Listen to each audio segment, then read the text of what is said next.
It-tim nazzjonali Malti permezz ta' Viva Malta se jkun qed jirrappreżenta lil pajjiżna fil-Palermo-Montecarlo Regatta. Din hija waħda mit-tliela ewlenin fil-kalendarju internazzjonali tal-ibburdjar fil-Mediterran.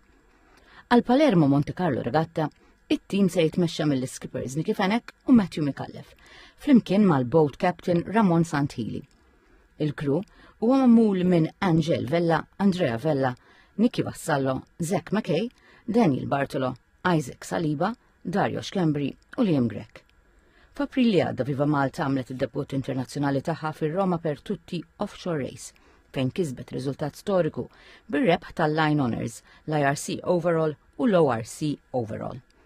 Wara dan is-suċċess, it-tim ħasem fit Golfi Sailing Week kontra wħud mill-aktar cruise kompetittivi fix-xena internazzjonali.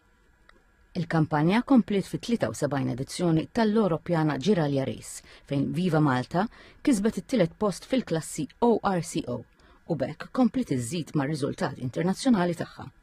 Il-Viva Malta National Offshore Sailing Project tnieda bħala inizjattiva nazzjonali mmexxija minn Yachting Malta, bl-appoġġ tal-Gvern Malti Sport Malta u l-Federazzjoni Maltija tal-Ibburdjar.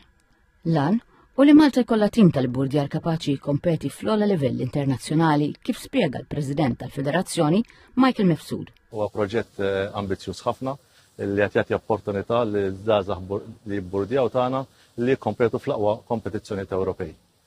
Nixtiequlhom kull suċċess fit-telliqa li jmiss bħalma għamlu fir-Roma per tutti. Il-Ministru għall-Isport Byron Camilleri qal li dan il-proġett qed joħloq opportunitajiet għal baħħara Maltin biex jikkompetu fuq livell internazzjonali u jibni rotta l-iżvilupp ta' atleti ta' prestazzjoni għolja.